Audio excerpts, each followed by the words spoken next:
Praise the Lord. ദൈവത്തിൻ്റെ അതിപരിശുദ്ധമേറിയ നാമം മഹത്വപ്പെടുമാറാകട്ടെ. Rose family പ്രേ group എന്ന ഈ ആത്മീക കൂട്ടായ്മയിൽ കൂടി ദൈവത്തിൻ്റെ വചനം പ്രസംഗിക്കുവാൻ എന്നെ ക്ഷണിച്ച ബഹുമാനപ്പെട്ട ഈ ഗ്രൂപ്പിൻ്റെ ഡയറക്ടറായിരിക്കുന്ന റോസ്ലിൻ സുരേഷ്, ദൈവവചനം കേട്ടുകൊണ്ടിരിക്കുന്ന എല്ലാ മാന്യ പ്രേക്ഷകർക്കും വേഗം വരുന്നവനായ യേശുക്രിസ്തുവിൻ്റെ നാമത്തിലുള്ള സ്നേഹവും വന്ദനവും ഞാൻ ആദ്യമേ അറിയിക്കുന്നു. ഈ കൂട്ടായ്മയിൽ കൂടി പ്രാർത്ഥനാ വീരന്മാരെക്കുറിച്ചും അവരുടെ അനുഭവങ്ങളെക്കുറിച്ചും അനുഗ്രഹിക്കപ്പെട്ട വചനങ്ങൾ നാം കേട്ടുകൊണ്ടേയിരുന്നു. യഹോവ ഭക്തന്മാരായ ഏവർക്കും ദൈവവചന കേൾവി, ദൈവവചന ധ്യാനം, പ്രാർത്ഥന ഇതൊക്കെയും അനുഗ്രഹവും വിടുതലുമാണ്. ഈ ദിവസങ്ങളിൽ അനേക ജനങ്ങൾ ഭയത്തിലായിരിക്കുമ്പോൾ, പേടിയിലായിരിക്കുമ്പോൾ ദൈവവചനത്തിൽ ആശ്രയിക്കുന്നത്, ദൈവത്തോട് പ്രാർത്ഥിക്കുന്നത്, വചനം കേൾക്കുന്നത്, വചനം പ്രസംഗിക്കുന്നത്, ഇങ്ങനെയൊക്കെയും ഓരോ അവസരങ്ങൾ നമ്മളുടെ ജീവിതത്തിൽ ദൈവം നൽകി തന്നിരിക്കുക. അല്പസമയം പ്രാർത്ഥനയോടുകൂടി നമ്മൾക്കായിരിക്കാം. ഇന്ന് ദൈവവചനത്തിലെ എസ്തേറിൻ്റെ പുസ്തകത്തിൽ നിന്നും എസ്തേറിനെ കുറിച്ച് പ്രസംഗിക്കുവാനാണ്. എസ്തേറിൻ്റെ പ്രാർത്ഥനയെക്കുറിച്ച് ദൈവനാമത്തിൽ ആഗ്രഹിച്ച്, ദൈവത്തിൻ്റെ കൃപയിൽ ആശ്രയിച്ച് അല്പമായ കാര്യങ്ങൾ സംസാരിക്കുവാൻ ഞാൻ ആഗ്രഹിക്കുന്നു. എല്ലാവരും പ്രാർത്ഥനയോടുകൂടി ഇരിക്കണമേ എന്ന് ഞാൻ ആദ്യമേ ഓർപ്പിക്കുന്നു. അതിനായി ദൈവവചനത്തിൽ നിന്നും ഒരു വാക്യം വായിക്കുവാൻ ആഗ്രഹിക്കുന്നു. എസ്തേറിൻ്റെ പുസ്തകം 4-ാം അധ്യായം അതിൻ്റെ 14-ാമത്തെ വാക്യം. നീ ഈ സമയത്ത് മിണ്ടാതിരുന്നാൽ യഹൂദന്മാർക്ക് മറ്റൊരു സ്ഥലത്ത് നിന്ന് ഉദ്ധാരണവും രക്ഷയും ഉണ്ടാകും, എന്നാൽ നീയും നിന്റെ പിതൃഭവനവും നശിച്ചു പോകും. ഈ സമയത്ത് മിണ്ടാതിരുന്നാൽ. നോക്കുക, ഓരോ കാലത്തിനും ഓരോ പ്രത്യേകതകളുണ്ട്. സമയം തക്കത്തിൽ ഉപയോഗിക്കണം എന്നാണ് ദൈവവചനം നമ്മളെ ഓർമ്മപ്പെടുത്തിയിരിക്കുന്നത്. ദുർദിവസങ്ങൾ വരുന്ന സമയങ്ങളുണ്ട്, നല്ല കാലങ്ങൾ ഉണ്ട്. എന്നാൽ ഈ വല്ലാത്തൊരു കാലഘട്ടം 2020, 2021 ജനങ്ങളെല്ലാം ഭീതിയോടെ ഭയത്തോടു കൂടിയിരിക്കുന്ന ഒരു കാലഘട്ടമാണ്. എന്നാൽ അതിൻ്റെ മധ്യത്തിലും ദൈവത്തിൽ ആശ്രയിക്കുന്ന ഓരോ വ്യക്തിക്കും സമാധാനത്തോടു കൂടിയിരിക്കുവാൻ കഴിയുന്നുണ്ട്. എസ്തേറിൻ്റെ വല്ലാത്ത ഭീതിപ്പെടുത്തുന്ന ഒരു കാലഘട്ടമായിരുന്ന സമയമാണ്. അതുകൊണ്ടാണ് ഞാൻ വായിച്ച വാക്യത്തിൽ ഈ കാലത്ത് എന്ന് പറയുന്നത്, ഈ സമയത്ത് മിണ്ടാതിരുന്നാൽ. നോക്കുക, മിണ്ടേണ്ട ഒരു കാലമുണ്ട്, മിണ്ടാതിരിക്കേണ്ട ഒരു കാലമുണ്ട്. അങ്ങനെ ഒരു കാലഘട്ടമുണ്ട്. അപ്പോൾ എസ്തേർ എന്ന വാക്കിൻ്റെ അർത്ഥം നക്ഷത്രം എന്ന. നക്ഷത്രം എന്ന് പറഞ്ഞാൽ നക്ഷത്രത്തിളക്കം, ഭയങ്കര അർത്ഥമുള്ളൊരു പദമാണ്. നക്ഷത്രങ്ങളെ പോലെ ശോഭിക്കുവാൻ പലർക്കും ആഗ്രഹമുണ്ട്. നോക്കുക, യേശു ജനിച്ചപ്പോൾ വിദ്വാൻമാർ യേശുവിനെ അന്വേഷിച്ച് യാത്ര പുറപ്പെട്ടു. എന്നാൽ നക്ഷത്രം കണ്ടതുകൊണ്ട് അവർ അത്യന്തം സന്തോഷിച്ചു. ആ നക്ഷത്രമാണ് പൈതലായ യേശുവിൻ്റെ അടുക്കൽ അവരെ എത്തിച്ചത്. അപ്പോൾ ഈ യഹൂദ ജനത്തിന് രക്ഷ വരുത്തുവാൻ വേണ്ടി ദൈവത്താൽ ഉപയോഗിക്കപ്പെട്ട ഒരു വ്യക്തിയായിരുന്നു എസ്തേർ എന്ന് പറഞ്ഞ വ്യക്തി. എസ്തേറിൻ്റെ ജീവിതത്തെക്കുറിച്ച് നമ്മൾ പഠിക്കുമ്പോൾ അഹശ്വേരോസ് രാജാവിൻ്റെ ഭാര്യ, തിരുവചനത്തിലെ ഈ 66 പുസ്തകങ്ങളിൽ സഹോദരിമാരുടെ പേരിൽ അറിയപ്പെടുന്ന 2 പുസ്തകങ്ങളാണ് എസ്തേറും രൂത്തും. അതിൽ ദൈവമെന്ന് 2 പുസ്തകങ്ങളിൽ പറഞ്ഞിട്ടില്ല, ഉത്തമഗീതങ്ങളും എസ്തേറിൻ്റെ പുസ്തകം. എന്നാൽ ദൈവമെന്ന് പറഞ്ഞിട്ടില്ല എങ്കിലും ദൈവത്തിൻ്റെ പ്രവൃത്തിയെക്കുറിച്ച് വിവരിക്കുന്ന ഒരു പുസ്തകമാണ് എസ്തേറിൻ്റെ പുസ്തകം. ഇതിൽ ബാബേൽ രാജാവായ നെബൂഖദ്നേസർ യഹൂദ രാജാവായ യെഖന്യാവോടൊപ്പം അനേക ജനങ്ങളെ പ്രവാസത്തിലേക്ക് കൊണ്ടുപോയിരുന്നു. അക്കൂട്ടത്തിൽ ബെന്യാമീനായ മൊർദെഖായി എന്ന യഹൂദനും ഉണ്ടായിരുന്നു. അവൻ തൻ്റെ ചിറ്റപ്പൻ്റെ മകളായ എസ്തേർ, അവൾക്ക് അമ്മയപ്പന്മാർ ഇല്ലാതിരുന്നത് കൊണ്ട് തൻ്റെ മകളായി ഈ എസ്തേറിനെ വളർത്തിയിരുന്നു. അങ്ങനെ മൊർദെഖായിയുടെ വളർത്തുമകളായി വളർന്നു വന്നിരുന്ന ഒരു കാലഘട്ടം. എന്നാൽ ആ സമയത്ത് അഹശ്വേരോസ് എന്ന് പറഞ്ഞ വ്യക്തി ഹിന്ദു ദേശമായ ഇന്ത്യ മുതൽ എത്യോപ്യ വരെയുള്ള 127 സംസ്ഥാനങ്ങളുടെ അധിപനായിരുന്നു. അദ്ദേഹം ഗ്രീസുമായുള്ള യുദ്ധത്തിന് 4 വർഷക്കാലം ചെയ്ത ഒരുക്കങ്ങളുടെ ബന്ധത്തിലാണ് എസ്തേർ 1-ാം അധ്യായത്തിലെ വിരുന്ന് നടത്തപ്പെട്ടത്. തൻ്റെ വാഴ്ചയുടെ 3-ാം ആണ്ടിൽ തൻ്റെ സകല പ്രഭുക്കന്മാർക്കും വേണ്ടി ഒരു വിരുന്നൊരുക്കി. ആ വിരുന്നിൽ തൻ്റെ മഹത്വം കാണിക്കുവാൻ, പ്രതാപം കാണിക്കുവാൻ തൻ്റെ രാജ്ഞിയായ വസ്തി രാജ്ഞിയെ ക്ഷണിച്ചു. എന്നാൽ രാജാവിൻ്റെ ആ വാക്കിനെ വസ്തി രാജ്ഞി അനുസരിച്ചില്ല. അതുകൊണ്ട് തൻ്റെ രാജ്ഞി സ്ഥാനം തനിക്ക് നഷ്ടപ്പെട്ടു. എന്നാൽ ആ സ്ഥാനത്തേക്ക് തിരഞ്ഞെടുക്കപ്പെട്ട ഒരു വ്യക്തിയായിരുന്നു എസ്തേർ എന്ന് പറഞ്ഞ വ്യക്തി. അപ്പോൾ ഈ എസ്തേറിനെ കുറിച്ച് നമ്മൾ ചിന്തിക്കുമ്പോൾ എസ്തേറിന്റെ ജീവിതത്തിൽ രാജ്ഞിയായിട്ട് വരുവാനുണ്ടായിരുന്ന പ്രത്യേക ഗുണങ്ങൾ എന്തൊക്കെയാണ് നമ്മൾക്കൊന്ന് ചിന്തിച്ചു നോക്കാം. ഒന്നാമതായിട്ട് എസ്തേർ മൊർദെഖായിയെ ബഹുമാനിക്കുന്ന ഒരു വ്യക്തിയായിരുന്നു.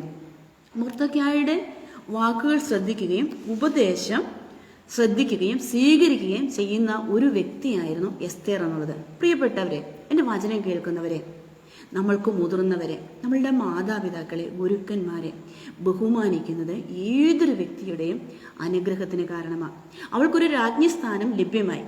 എന്നാൽ ലഭ്യമായെങ്കിലും ആ സ്ഥാനത്തിൽ അവൾ അഹങ്കരിച്ചില്ല. നോക്കുക, ഇന്ന് നമ്മൾക്ക് ഓരോരുത്തർക്കും ഓരോ പദവികളുണ്ട്. എനിക്ക് മാതാവ് എന്നൊരു പദവിയുണ്ട്. എനിക്ക് 3 കുഞ്ഞുങ്ങളുണ്ട്. എൻ്റെ പേര് മീന പ്രഭ. ഞങ്ങൾ ഓലുകെട്ടി അമ്പലം AGയിൽ കർത്താവിൻ്റെ വേല ചെയ്തുകൊണ്ടിരിക്കുന്നു. കർത്താവിൻ്റെ ദാസിൻ്റെ പേര് പ്രഭാ T. തങ്കച്ചൻ. ഞങ്ങൾ 18 വർഷം കൊപ്രാപുര എന്ന സ്ഥലത്ത് കർത്താവിൻ്റെ വേലയിലായിരുന്നു. അതിനുശേഷം ഞങ്ങൾക്ക് അവിടെ നിന്ന് സ്ഥലമാറ്റം കുവൈറ്റിലായിരുന്നു. കുവൈറ്റ് ഫസ്റ്റ് AGയിൽ 3 വർഷം കർത്താവിൻ്റെ വേല ചെയ്തു. അതിനുശേഷം ഇപ്പോൾ ഞങ്ങൾ ഓലുകെട്ടി അമ്പലം AG എന്ന ദൈവസഭയിലായിരിക്കുന്നു. കർത്താവിൻ്റെ വേലയിൽ ഞങ്ങളായിരിക്കുന്നു. പാസ്റ്ററുടെ ഭാര്യ എന്ന ഒരു പദവി എനിക്കുണ്ട്. മാതാവ് എന്നൊരു പദവിയുണ്ട്. കർത്താവിൻ്റെ വേല ചെയ്യുന്ന ഒരു വ്യക്തി, ഒരു സുവിശേഷക എന്ന വിളി കേൾക്കുവാൻ എനിക്ക് ഒത്തിരി ഇഷ്ടമുള്ള പദവിയാണ്. ദൈവത്തിന് വചനം അറിയിക്കുന്ന ഒരു വ്യക്തി, ഇവാഞ്ചലിസ്റ്റ്. ഞാൻ ആ പദവിയിൽ ഒത്തിരി അഭിമാനിക്കുന്നു. ഇവിടെ എസ്തേറിൻ്റെ പദവി രാജ്ഞിയാണ്. എന്നാൽ അവൾക്ക് ആ പദവി കിട്ടിയപ്പോൾ അവൾ അതിൽ അഹങ്കരിച്ചില്ല. എന്നാൽ ഈ പുസ്തകത്തിൽ നിന്ന് നമുക്ക് പഠിക്കുവാനുള്ളൊരു പാഠമെന്ന് പറയുന്നത്, ഹാമാൻ എന്ന ഒരു വ്യക്തിക്ക് സ്ഥാനങ്ങളും പദവികളും എല്ലാം ലഭിച്ചപ്പോൾ ആ വ്യക്തിക്ക് അഹങ്കാരം വന്നത് നിമിത്തം ആ വ്യക്തി ചിന്തിച്ചു, തന്നെ നമസ്കരിക്കാത്ത മൊർദെഖായിയെ നശിപ്പിച്ച് കളയണം എന്ന ഒരു ദുഷ്ടചിന്ത ഹാമാൻ എന്ന വ്യക്തിയുടെ ഉള്ളിൽ വന്ന് അതിനുള്ള പ്രവൃത്തി നിമിത്തമാണ് ഈ അധ്യായത്തിലെ പല സംഭവങ്ങളും നടത്തപ്പെടുന്നത്. എന്നാൽ എസ്തേർ എന്ന വ്യക്തിയുടെ ജീവിതത്തിൽ സ്ഥാനം കിട്ടിയപ്പോൾ അഹങ്കരിക്കാതെ ബഹുമാനം കൊടുക്കുന്ന ഒരു വ്യക്തിയായി തീർന്നു. രണ്ടാമത്, എസ്തേറിന്റെ ജീവിതത്തിലൊരു ഗുണം, ദൈവത്തിൽ ആശ്രയിക്കുന്നതിൽ അവൾ ധൈര്യം കാട്ടി. എസ്തേർ 4:11 മുതൽ 16 വരെയുള്ള വാക്യത്തിൽ നമ്മൾക്കത് കാണാം. 4:11. യാതൊരു പുരുഷനോ സ്ത്രീയോ വിളിക്കപ്പെടാതെ രാജാവിന്റെ അടുക്കൽ അകത്തെ പ്രാകാരത്തിൽ ചെന്നുവെങ്കിൽ ജീവനോടിരിക്കത്തക്കവണ്ണം രാജാവ് പെൺചെങ്കോൽ ആ ആളുടെ നേരെ നീട്ടാഞ്ഞാൽ അയാളെ കൊല്ലേണമെന്ന് ഒരു നിയമം ഉള്ള പ്രകാരം. നോക്കുക, രാജാവിന്റെ അടുക്കൽ രാജാവ് വിളിച്ചിട്ടല്ലാതെ ചെല്ലുവാൻ സാഹചര്യമില്ലാതിരുന്ന ഒരു കാലഘട്ടം. ഇത് എസ്തേറിനും അറിയാം, ആ രാജ്യത്തിലെ എല്ലാ വ്യക്തികൾക്കും അറിയാം. എന്നാൽ അങ്ങനെയുള്ള കാലത്തിൽ ദൈവത്തിൽ ആശ്രയിച്ച് ആ രാജാവിന്റെ അടുക്കൽ ചെല്ലുവാൻ ധൈര്യം കാട്ടിയ ഒരു വ്യക്തിയായിരുന്നു എസ്തേർ എന്നുള്ളത്. അനുവാദമില്ലാതിരുന്നിട്ടും ദൈവത്തിൽ ആശ്രയിച്ച് രാജാവിനെ കാണുവാൻ പോയി. മരണസാധ്യത ഉണ്ടായിരുന്നിട്ടും അവൾ ദൈവത്തിൽ ആശ്രയിച്ചു. അതാണ് സങ്കീർത്തനം 56:3 പറയുന്നത്, ഞാൻ ഭയപ്പെടുന്ന നാളിൽ നിന്നിൽ ആശ്രയിക്കും. നോക്കുക, ഭയം എല്ലാവരിലും ഉണ്ട്. ഇന്ന് പ്രത്യേകിച്ച് കോവിഡ് വരുമ്പോഴേക്കും ശ്വാസം കിട്ടുക അടുത്തത് എന്താണ്? പിന്നെ ഒന്നും അല്ലെങ്കിലും വെറുതെ ഭയപ്പെടുന്ന അനേകരുണ്ട്. എന്നാൽ ദൈവത്തിന്റെ വചനം മറ്റൊരു വാക്യത്തിൽ പറയുന്നു, തികഞ്ഞ സ്നേഹം ഭയത്തെ പുറത്താക്കി കളയുന്നു. ഭയപ്പെടുന്ന ആരെങ്കിലും ഈ നിമിഷം ദൈവത്തിന് വചനം ശ്രദ്ധിക്കുന്നുവെങ്കിൽ ഭയപ്പെടുന്ന നാളിൽ ആശ്രയിക്കുവാൻ കൊള്ളാകുന്ന ഒരു വ്യക്തി, അത് യേശു കർത്താവ്. അന്ന് യഹൂദന്മാർ ദൈവഭക്തിയോടെ ജീവിച്ചിരുമ്പോൾ യഹോവയിൽ ആശ്രയിച്ചു. ഇന്നത്തെ കാലത്തിൽ യേശുവിൽ ആശ്രയിച്ച വ്യക്തിക്ക് ആശ്രയിക്കുവാൻ കൊള്ളാകുന്ന വ്യക്തി നമ്മുടെ യേശു കർത്താവാണ്. നമ്മളെ വിടുവിക്കുന്ന ഒരു ദൈവം ഇന്നുമുണ്ട്. ഈ എസ്തേർ പൂർണ്ണമായി ദൈവത്തിൽ ആശ്രയിച്ചതുകൊണ്ട് അവൾ ഏറ്റെടുത്ത ദൗത്യം പൂർത്തീകരിക്കുവാൻ ദൈവം അവളെ സഹായിച്ചു. അതുപോലെ മൂന്നാമതായിട്ട് എസ്തേറിനുള്ള വിവേകം. എസ്തേർ 5:4 മുതൽ നമ്മൾക്ക് ആ വാക്യം കാണാം. എസ്തേറിനുള്ള വിവേകം. അതിന് എസ്തേർ, രാജാവിന് തിരുവുള്ളമുണ്ടായിട്ട് ഞാൻ ഒരുക്കിയിരിക്കുന്ന വിരുന്നിന് രാജാവും ഹാമാനും ഇന്ന് വരേണമെന്ന് അപേക്ഷിച്ചു. നോക്കുക, വല്ലാത്ത പ്രതിസന്ധിയായിരുന്ന യഹൂദന്മാരെ ഒന്നടങ്കം നശിപ്പിക്കുവാൻ വേണ്ടി ഒരു തീർപ്പ് കൽപ്പിച്ച് അങ്ങനെ തീരുമാനം ഉണ്ടായിരുന്ന ജനം പേടിച്ചിരുന്ന ഒരു സമയം. എന്നാൽ ഒരു വിരുന്നൊരുക്കിയിട്ട് രാജാവിനെയും ഹാമാനെയും ക്ഷണിച്ചിട്ട് രാജാവരോട് ചോദിച്ചു, എസ്തേർ രാജ്ഞി, ഞാൻ എന്താണ് ചെയ്തു തരേണ്ടത്? രാജ്യത്തിന്റെ പാതിയോളം ആയാലും ഞാൻ തരാം എന്ന് പറഞ്ഞപ്പോൾ അവൾക്ക് ഉടനടി പറയാം. എന്നാൽ അവൾ വിവേകത്തോടെ അവിടെ മറുപടി കൊടുത്തു. അതാണ് ആ വാക്യത്തിൽ നമ്മൾക്ക് കാണാൻ. പാതിയോളം ആയാലും നിനക്ക് തരാം. അതിന് എസ്തേർ രാജാവിന് തിരുവുള്ളമുണ്ടായിട്ട് ഞാൻ ഒരുക്കിയിരിക്കുന്ന വിരുന്നിന് രാജാവും ഹാമാനും ഇന്ന് വരയണമെന്ന് അപേക്ഷിച്ചു. വിവേകത്തോടെ മറുപടി പറഞ്ഞ ഒരു എസ്തേർ. നോക്കുക, എടുത്തുചാടി പറയാമെങ്കിലും ഇന്ന് അനേക തകർച്ചകൾ സംഭവിക്കുന്നത് നമ്മുടെ കേരളത്തിൽ, നമ്മുടെ രാജ്യത്തിൽ അനേക സ്ത്രീകൾ മുഖാന്തരം അനേക തകർച്ചകൾ സംഭവിച്ചിട്ടുണ്ട്. വാക്കുകൾ നിമിത്തം. നാവ് ചെറിയ അവയവമാണ്.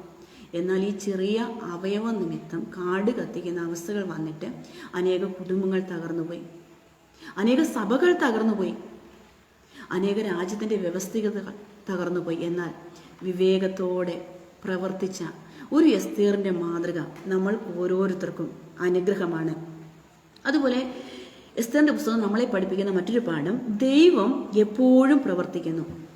ഒരിക്കൽ പോലും ദൈവം എന്ന പദം ഈ പുസ്തകത്തിൽ ഉപയോഗിച്ചിട്ടില്ല. എന്നാൽ ദൈവം പരമാധികാരിയാണ്. ഉപവസിക്കുകയും പ്രാർത്ഥിക്കുകയും ചെയ്യുമ്പോൾ സാഹചര്യങ്ങളെ മാറ്റി എഴുതും എന്ന് ഈ ചെറിയ പുസ്തകം നമ്മളെ പഠിപ്പിക്കുന്നു. അതാണ് 4-ാം അധ്യായത്തിലെ 16 മുതലുള്ള വാക്യങ്ങൾ. നീ ചെന്ന് ശൂശനിലുള്ള എല്ലാ യഹൂദന്മാരെയും ഒന്നിച്ചു കൂട്ടി, നിങ്ങൾ 3 ദിവസം രാവും പകലും തിന്നുകയോ കുടിക്കുകയോ ചെയ്യാതെ എനിക്ക് വേണ്ടി ഉപവസിപ്പീൻ. ഞാനും എൻ്റെ ബാല്യക്കാരത്തികളും അങ്ങനെ തന്നെ ഉപവസിക്കുമെന്ന് പറയുന്നത്. നോക്കി, ഈ പുസ്തകം ആദ്യം തന്നെ നമ്മൾ പഠിക്കുമ്പോൾ വലിയൊരു വിരുന്ന് കഴിച്ച് ആർഭാടം കഴിക്കുന്ന ഒരു രാജാവിൻ്റെ ചരിത്രമാണ് നമ്മൾ പഠിക്കുന്നത്. എത്രയോ ദിവസമാണ് തൻ്റെ പ്രതാപം മഹത്വം എല്ലാം കാണിക്കാൻ വേണ്ടി വലിയ വിരുന്ന് കഴിച്ചത്. അവിടെ മദ്യം വിളമ്പുന്നുണ്ട്, മറ്റു കാര്യങ്ങൾ ചെയ്യുന്നുണ്ട്, എല്ലാം ഉണ്ട്. എന്നാൽ ആ വിരുന്നിൽ കോപം മൂത്ത ഈ രാജാവിൻ്റെ പ്രവൃത്തി നിമിത്തമാണ് വസ്തി എന്ന രാജ്ഞിക്ക് തൻ്റെ സ്ഥാനം നഷ്ടപ്പെട്ടത്. പല അഭിപ്രായങ്ങൾ നമുക്ക് ഇതിന് തിരഞ്ഞെടുക്കാം. മറ്റുള്ളവരുടെ മുമ്പിൽ തൻ്റെ സൗന്ദര്യം കാണിക്കുവാൻ മനസ്സില്ലാതിരുന്ന രാജ്ഞി, എന്നാൽ വിവേകത്തോടെ അല്ലാതിരുന്ന രാജാവിൻ്റെ പ്രവൃത്തി നിമിത്തമാണ് അങ്ങനെ സംഭവിച്ചത്. എന്നാൽ ആ സമയത്തും വിരുന്നു വീട്ടിൽ പലപ്പോഴും പല കാര്യങ്ങൾ സംഭവിക്കുമ്പോഴും എല്ലാ സാഹചര്യങ്ങളും ഈ എസ്തേറിനുമുണ്ട്. കൊട്ടാരത്തിലാണ്, അവൾ രാജ്ഞിയായി തിരഞ്ഞെടുക്കപ്പെട്ടതാണ്, അവൾക്ക് ഉപവസിക്കേണ്ട ആവശ്യമില്ല, എല്ലാ കാര്യങ്ങളുമുണ്ട്. എന്നാൽ ആ സമയം ഭയപ്പെടുന്ന ഒരു നാൾ വന്നപ്പോൾ ദൈവത്തിൽ ആശ്രയിച്ച് ഉപവാസത്തോടെ പ്രാർത്ഥനയോടെ ഇരുന്ന ഒരു എസ്തേർ രാജ്ഞി. പ്രിയപ്പെട്ട ദൈവത്തിന്റെ ജനമേ, ഈ കോവിഡ് കാലത്ത് അനേകർ വീട്ടിൽ തന്നെയായിരിക്കുന്നു, അനേകർ സങ്കടത്തിലായിരിക്കുന്നു, അനേകർ ഈ സമയം മദ്യപാനത്തിലും വല്ലാത്ത വെറിക്കൂത്തുകളിലും പാപത്തിലുമൊക്കെ രസിച്ചുകൊണ്ടിരിക്കുന്ന ഒരു കാലഘട്ടം. എന്നാൽ ദൈവഭക്തന്മാർ ഈ സമയത്തും ഉപവസിക്കുകയും പ്രാർത്ഥിക്കുകയും ദൈവത്തിൽ ആശ്രയിക്കുകയും ചെയ്യുന്നത് നിമിത്തം അനേകർ വിടുവിക്കപ്പെടുന്നു. ഈ കോവിഡ് കാലത്ത് ഞങ്ങളുടെ സഭയിലൊരു സ്നാനം നടന്നു. സ്നാനപ്പെടാൻ സാഹചര്യങ്ങൾ കുറവാണ്, ആളുകൾ കൂടുവാൻ പാടില്ല എന്ന് പറഞ്ഞ സമയത്തും സ്നാനം നടന്നു. ആ പൈതലിൻ്റെ വിവാഹം ഉറപ്പായിരുന്നു കഴിഞ്ഞ ദിവസം. ഇനി തിങ്കളാഴ്ച ആ കുഞ്ഞിൻ്റെ കല്യാണമാണ്. ദൈവസന്നിധിയിൽ തീരുമാനമെടുത്തിയ കുഞ്ഞിനെ ദൈവം അനുഗ്രഹിച്ചു. അത് കണ്ടപ്പോൾ മനസ്സിൽ ഭയങ്കര സന്തോഷമുണ്ട്. നമ്മൾക്ക് പുറത്തിറങ്ങാൻ പറ്റുന്നില്ല, ആരാധന കൂടാൻ പറ്റുന്നില്ല, എന്നാൽ ദൈവത്തിൽ ആശ്രയിച്ചപ്പോൾ ദൈവത്തിൻ്റെ പ്രവൃത്തികൾ ഇന്നും നടക്കുന്നു. അതുകൊണ്ട് ദൈവത്തിൻ്റെ ജനമേ, എസ്തേർ രാജ്ഞിസ്ഥാനമായിട്ടും ദൈവസ്ഥാനത്തിൽ ഉപവസിച്ചപ്പോൾ പ്രാർത്ഥിച്ചപ്പോൾ നടന്നതുപോലെ ഇന്ന് നമ്മുടെ ജീവിതത്തിലും തീർച്ചയായിട്ടും നടക്കും. എസ്തേറിലെ സ്വഭാവങ്ങളെക്കുറിച്ച് കൂടി ഞാനൊന്ന് വിവരിക്കാനായിട്ട് ആഗ്രഹിക്കുകയാണ്. എസ്തേറിലെ 1-ാമത്തെ സ്വഭാവമാണ് അനുസരണം എന്നുള്ളത്. 2-ന്റെ 10-ാമത്തെ വാക്യത്തിൽ നമ്മൾക്കത് കാണാനായിട്ട് സാധിക്കും. എസ്തേർ തൻ്റെ ജാതിയും കുലവും അറിയിച്ചില്ല, അത് അറിയിക്കരുതെന്ന് മൊർദെഖായി അവളോട് കൽപ്പിച്ചിരുന്നു. നോക്കുക, എസ്തേർ യഹൂദ സ്ത്രീയാണ്. എന്നാൽ രാജ്ഞിയായി തിരഞ്ഞെടുക്കുവാൻ വേണ്ടി അനേക കന്യകമാരെ തിരഞ്ഞെടുത്തു. ആ തിരഞ്ഞെടുത്തപ്പോൾ തൻ്റെ ജാതിയും കുലവും അറിയിക്കരുതെന്ന് തൻ്റെ അപ്പനല്ല, വളർത്തപ്പനാണ് ഈ എസ്തേറിനോട് പറഞ്ഞത്. എസ്തേറിന് വേണമെങ്കിൽ അനുസരിക്കാതിരിക്കാം, പക്ഷേ ഈ മൊർദെഖായി പറഞ്ഞത് എസ്തേർ അതുപോലെ അനുസരിച്ച ഒരു വ്യക്തിയാണ്. അതുപോലെ 2-ാമതായിട്ട് ഉപദേശം തേടാനും അത് പിന്തുടരാനും തയ്യാറായ ബുദ്ധിമതിയായ ഒരു വ്യക്തിയായിരുന്നു എസ്തേർ എന്നുള്ളത്. 2-ന്റെ 10-ലും 15-ലും 20-ലും നമ്മൾക്കത് കാണുവാനായിട്ട് കഴിയുന്നുണ്ട്. 2-ന്റെ 15-ാമത്തെ വാക്യം, എന്നാൽ മൊർദെഖായി തനിക്ക് മകളായിട്ടെടുത്തിരുന്ന അവന്റെ ചിറ്റപ്പൻ അബിഹൈലിന്റെ മകളായ എസ്തേറിന് രാജസന്നിധിയിൽ ചെല്ലുവാൻ മുറ വന്നപ്പോൾ അവൾ രാജാവിന്റെ ക്ഷണനും അന്തപുരപാലകനുമായ ഹേഗായി പറഞ്ഞത് മാത്രമല്ലാതെ ഒന്നും ചോദിച്ചില്ല. നോക്കുക, ഇതിന് മുമ്പിലുള്ള വാക്യത്തിൽ പറയുന്നുണ്ട്, 13-ാമത്തെ വാക്യത്തിൽ, അന്തപുരത്തിൽ നിന്ന് രാജധാനിയോളം തന്നോടുകൂടെ കൊണ്ടുപോകേണ്ടത് അവൾ ചോദിക്കുന്ന സകലവും അവൾക്ക് കൊടുക്കും. നോക്കുക, രാജകൊട്ടാരത്തിലാണ് അവൾ എത്തപ്പെട്ടത്. ഈ ഒരു ദിവസം രാജാവിന്റെ അടുക്കിലേക്ക് ചെയ്യുക, അവൾ എന്ത് ചോദിക്കുന്നോ അത് അവൾക്ക് കൊടുക്കും. അങ്ങനെ ഒരു സാഹചര്യം അവളുടെ മുമ്പിലുണ്ട്. എന്നാൽ ഈ എസ്തേർ ചെയ്തത് തന്നോട് പറഞ്ഞതല്ലാതെ വേറെ ഒന്നും അവൾ ചോദിച്ചില്ല. എങ്ങനെ എസ്തേറിന് ഈ നല്ല ഗുണം കിട്ടി? അവളൊരു അനാഥക്കുട്ടി, അപ്പനും അമ്മയും ഇല്ല. അവൾക്ക് സങ്കടങ്ങൾ പ്രവാസത്തിലേക്ക് കൊണ്ടുപോയതാണ്. ഇങ്ങനെയുള്ളൊരു ബാലികയ്ക്ക്, അന്ന് അവൾക്ക് 20 വയസ്സാണുള്ളത്, അവൾക്ക് ആഗ്രഹങ്ങൾ ധാരാളം കാണാം. എന്നാൽ അവൾക്ക് ആവശ്യമുള്ളത് മാത്രം മൊർദെഖായി പറഞ്ഞതുപോലെ അനുസരണയോടെ ഉപദേശം സ്വീകരിക്കുവാൻ തയ്യാറായ ഒരു വ്യക്തി ആയതുകൊണ്ട് അവളെ കണ്ട രാജാവിന് അവളോട് പ്രീതി തോന്നി. അനേക കാര്യങ്ങൾ ചോദിച്ചിരിക്കാം. പക്ഷേ ഈ എസ്തേറിനെ കണ്ട സകലർക്കും അവളോടൊരു പ്രീതി തോന്നും. അനേകർക്ക് ഇഷ്ടമില്ലാത്ത അനേകരുള്ളപ്പോൾ അനാഥ കുട്ടിയായ യഹൂദന്മാരെ വലിയൊന്നും അവർ കൽപ്പിച്ചിരുന്നില്ല. മറ്റു ജാതീയ രാജാവാണ്. എന്നാൽ ഈ എസ്തേറിനോട് പ്രീതി തോന്നി രാജ്ഞിയാകുവാൻ തക്കവണ്ണം അവളെ ഉയർത്തിയത് ഇവളുടെ സ്വഭാവ ഗുണമായിരുന്നു. മൂന്നാമതായിട്ട് ധൈര്യമുള്ള വ്യക്തിയായിരുന്നു. ഭയം ഉണ്ടായിരുന്നിട്ടും, ഭയമില്ലാത്ത വ്യക്തിയല്ല, ഉണ്ടായിരുന്നിട്ടും പ്രവൃത്തിയിൽ ധൈര്യം കാട്ടി. 4:16 വാക്യം,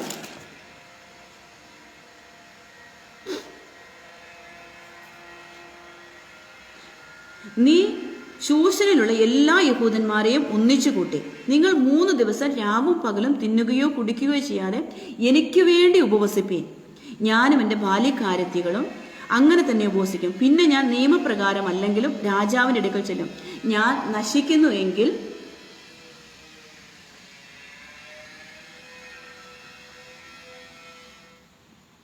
നശിക്കട്ടെ എന്ന് പറഞ്ഞു. നോക്കുക, അവൾക്ക് ഭയമുണ്ട്. കാരണം ഈ ഹാമാൻ എഴുതിയത് എല്ലാ യഹൂദന്മാരെയും നശിപ്പിച്ച് കളയണം. ഒരാളെ നശിപ്പിക്കുന്നത്, മൊർദെഖായിയെ മാത്രം നശിപ്പിക്കുന്നത് ചെറിയ കാര്യമായിട്ട് അവന് തോന്നിയിട്ട് രാജ്യത്തുള്ള എല്ലാ യഹൂദന്മാരെയും നശിപ്പിക്കേണ്ടതിന് രേഖ എഴുതി മുദ്രയിട്ട് പ്രസിദ്ധം ചെയ്തിരിക്കുക.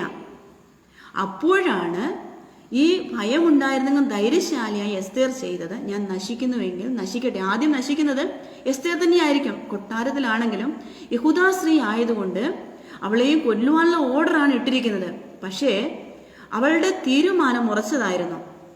ഞാൻ 3 ദിവസം എൻ്റെ ബാല്യക്കാരികളും ഉപവസിക്കുകയും പ്രാർത്ഥിക്കുകയും ചെയ്യും. ഞാൻ നശിക്കുന്നെങ്കിൽ നശിക്കട്ടെ എന്ന തീരുമാനത്തോടെ ദൈവത്തിന്റെ സന്നിധിയിലിരിക്കുവാൻ ധൈര്യം കാട്ടിയ ഒരു വ്യക്തിയായിരുന്നു എസ്തേർ എന്നുള്ളത്. ഇതേ ധൈര്യമാണ് ദാനിയേലും കാണിച്ചത്. സിംഹക്കൂട്ടിലിടുവാൻ കൽപ്പന വന്നു കഴിഞ്ഞപ്പോൾ ഈ ദൈവം വിടുവിച്ചാലും വിടുവിച്ചില്ലെങ്കിലും രാജാവ് നിർത്തിയ ബിംബത്തെ നമസ്കരിക്കത്തില്ല എന്ന് പറഞ്ഞ് ധൈര്യത്തോടെ തീരുമാനമെടുത്ത ഒരു ബാലകൻ. ആ പ്രാർത്ഥനയുടെ മുൻപിൽ ദൈവം നിന്നു, ദൈവം രക്ഷിച്ചു. ആ രാജാവിനെ ദാനിയേലിന്റെ ദൈവത്തെ പോലെ മറ്റൊരു ദൈവമില്ല എന്ന് പറയുവാൻ തക്ക വിധം ദാനിയേലിന്റെ പ്രാർത്ഥന, മുടക്കം കൂടാതെയുള്ള പ്രാർത്ഥന ഉപയോഗപ്പെട്ടെങ്കിൽ ഇവിടെ എസ്തേറിന്റെ ഉപവാസമാണ് പ്രസിദ്ധമായിട്ടുള്ളത്. എസ്തേറിന് എവിടെ നിന്ന് കിട്ടി ഈ വിവേകം? ദൈവത്തിൽ നിന്നും അവൾക്ക് കിട്ടി. അവളുടെ സ്വഭാവ ഗുണത്തിൽ നിന്നും ദൈവം അവൾക്ക് കൊടുത്തു.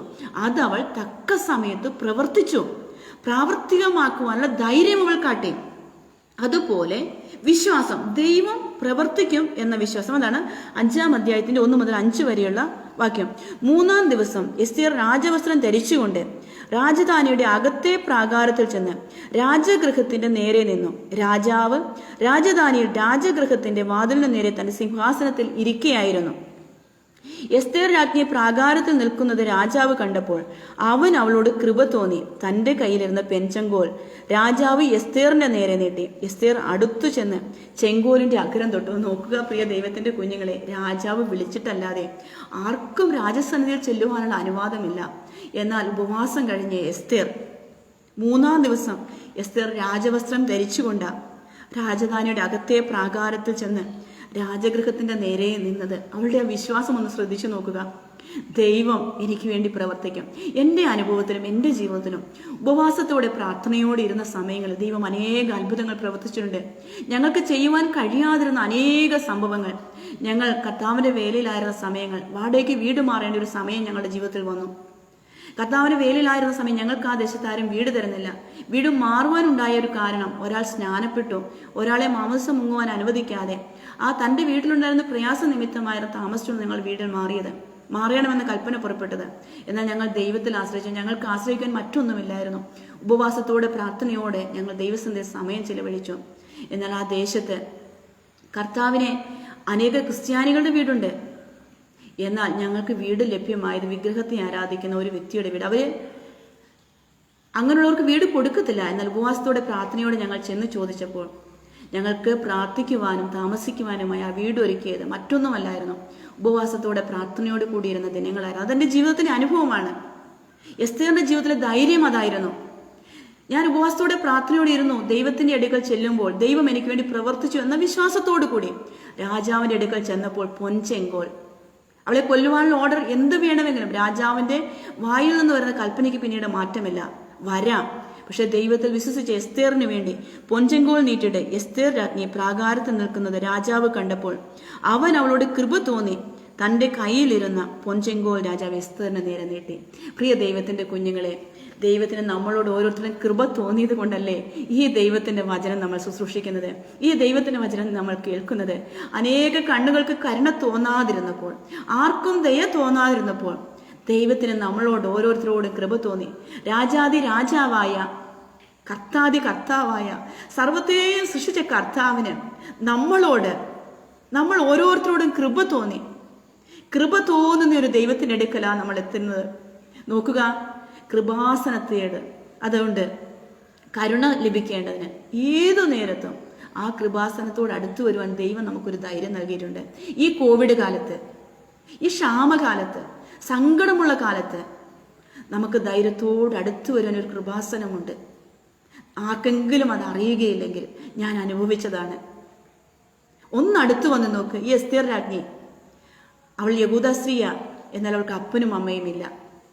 അവൾ അനുസരിച്ച്, തൻ്റെ പിതാവ് പറഞ്ഞത് അനുസരിച്ചത് കൊണ്ട്, അവൾ ഉപദേശം തേടിയത് കൊണ്ട് രാജ്ഞിയായി. ഒരു വ്യക്തിയെ മാത്രമല്ല, ഒരു ജനതയെ രക്ഷിക്കുവാൻ ദൈവം ഈ എസ്തേറിനെ ഉപയോഗിച്ചു. ആ കാലത്ത് എസ്തേറിനെ മിണ്ടാതിരിക്കാമെന്ന് എസ്തേർ മിണ്ടാതിരുന്നില്ല. ധൈര്യത്തോടെ ആ തീരുമാനം എടുത്തതുകൊണ്ട് ആ ജനതയെ മുഴുവൻ രക്ഷിക്കാൻ ഒരു ദിവസം ഹാമാൻ കണക്ക് കൂട്ടി യഹൂദന്മാരെ മുഴുവൻ കൊന്നു മുടിക്കണമെന്ന് ചീട്ടുമിട്ട് എഴുതിയിരുന്ന ആ ദിവസം രേഖ തിരുത്തി എഴുതുവാൻ, രാജാവ് കൽപ്പിക്കുന്ന വിരോധ കൽപ്പന മാറ്റി എഴുതുവാൻ സാധ്യമല്ല. ദാനിയേലിനെ നശിപ്പിക്കുവാൻ വേണ്ടി രേഖ എഴുതിയിട്ട് ദാനിയേലിനെ രക്ഷിക്കുവാൻ വേണ്ടി എത്ര ആഗ്രഹമുണ്ടായിട്ടും ആ രേഖ തിരുത്തി എഴുതുവാൻ കഴിയാതിരുന്നൊരു സമയമുണ്ട്. എന്നാൽ ഇവിടെ എസ്തേർ ഉപവാസത്തോടെ പ്രാർത്ഥനയോടെ ഇരുന്നപ്പോൾ വിവേകത്തോടെ ആ രേഖ തിരുത്തി എഴുതുവാൻ എസ്തേറിനെ ദൈവം ഉപയോഗിച്ചു. ഉപവാസവും പ്രാർത്ഥനയുമാണ് ആ രേഖ തിരുത്തി എഴുതുവാൻ ദൈവം ഉപയോഗിച്ചു. നശിച്ചു പോകേണ്ട, ഭയത്തോടെ ഇരുന്ന നാളിൽ ദൈവത്തിൽ ആശ്രയിച്ചത് കൊണ്ട് ജീവനോടെ യഹൂദ ജനത്തിന് മുഴുവൻ നശിപ്പിക്കപ്പെട്ടു പോകുമെന്ന് ഹാമാൻ വിചാരിച്ചിരുന്ന ദിവസം ഇസ്രായേൽ ജനത്തിന്, യഹൂദ ജനത്തിന് ഉല്ലാസത്തിന്റെയും ജനത്തിന്റെയും ഘോഷം പകരുവാൻ ഇടയാക്കിയത് എസ്തേറിന്റെ ധൈര്യവും ഉപവാസവും പ്രാർത്ഥനയുമായിരുന്നു.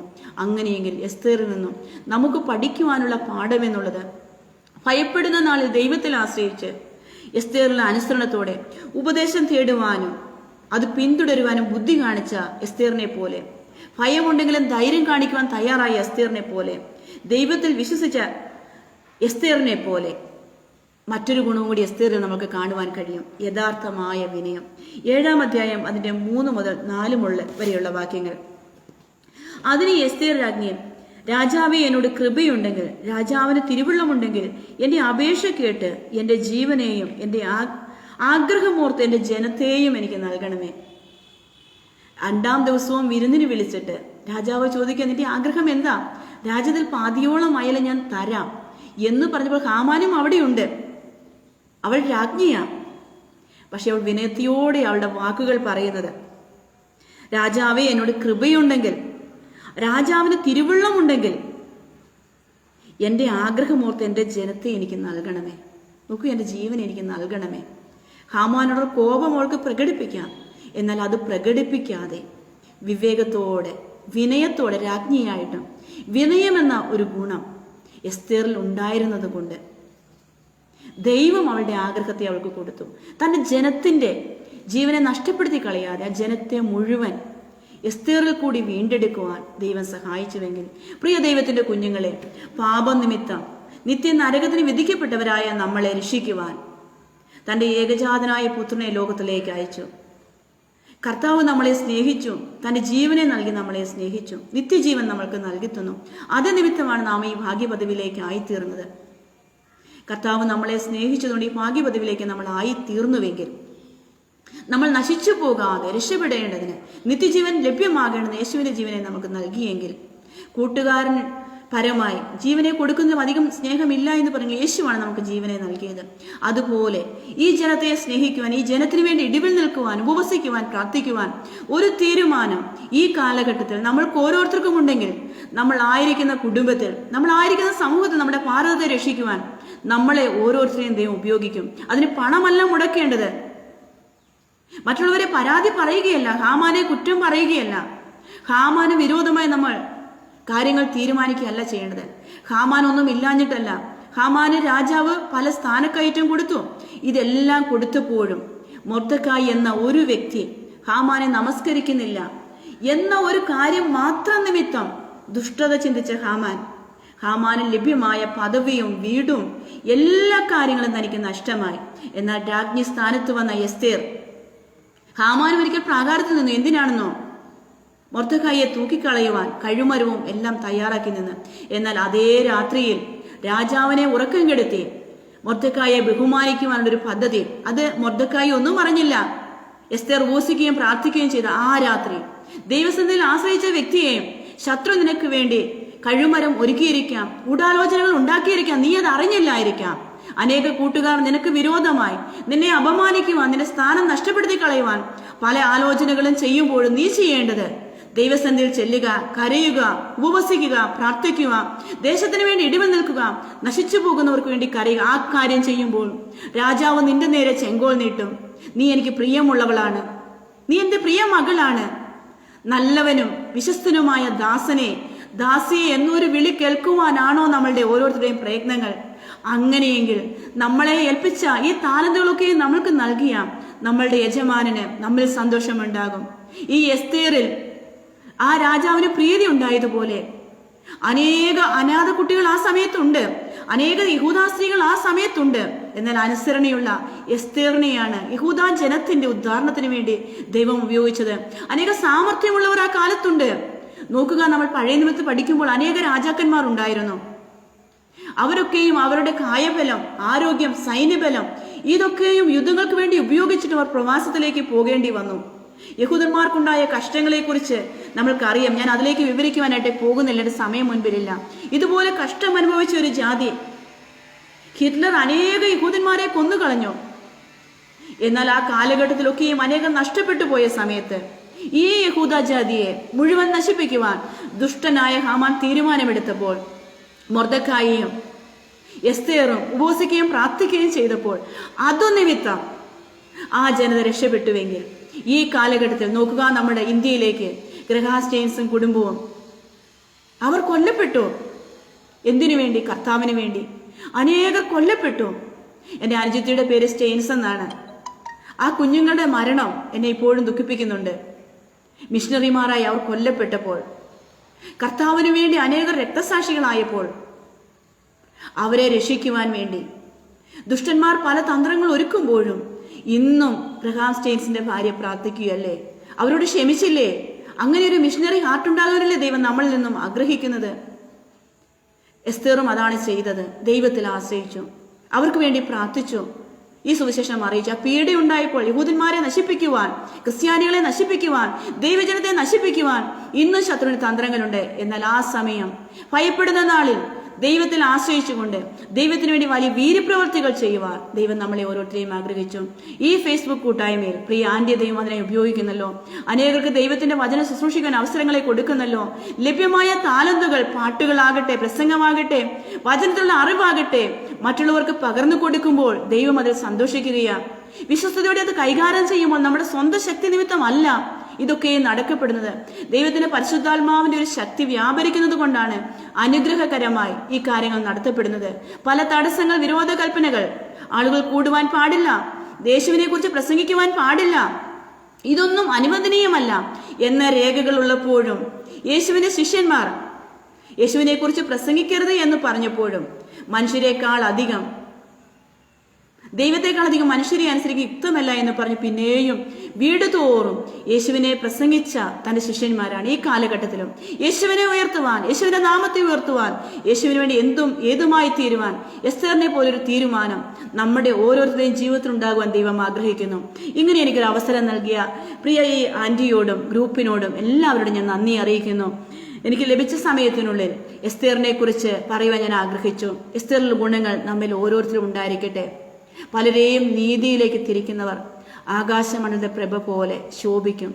നീതിയിലേക്ക് അനേകരെ തിരിക്കുവാൻ, എസ്തേർ എന്ന പേരിന്റെ അർത്ഥം നക്ഷത്രം എന്നായിരിക്കുമ്പോൾ അനേകരെ നീതിയിലേക്ക് തിരിക്കുവാൻ ഈ കാലഘട്ടത്തിൽ ദൈവം നമ്മളെ ഓരോരുത്തരെയും ഉപയോഗിക്കട്ടെ എന്ന പ്രാർത്ഥനയോടുകൂടി ഞാൻ ഈ വചനത്തിൽ നിന്നും ഇരിക്കുന്നു. ദൈവമായ കർത്താവ് നമ്മെ ഏവരെയും ധാരാളമായി അനുഗ്രഹിക്കട്ടെ എന്ന് പ്രാർത്ഥിക്കുന്നു. ദൈവം നമ്മെ അനുഗ്രഹിക്കുമാറാകട്ടെ. ആമേൻ.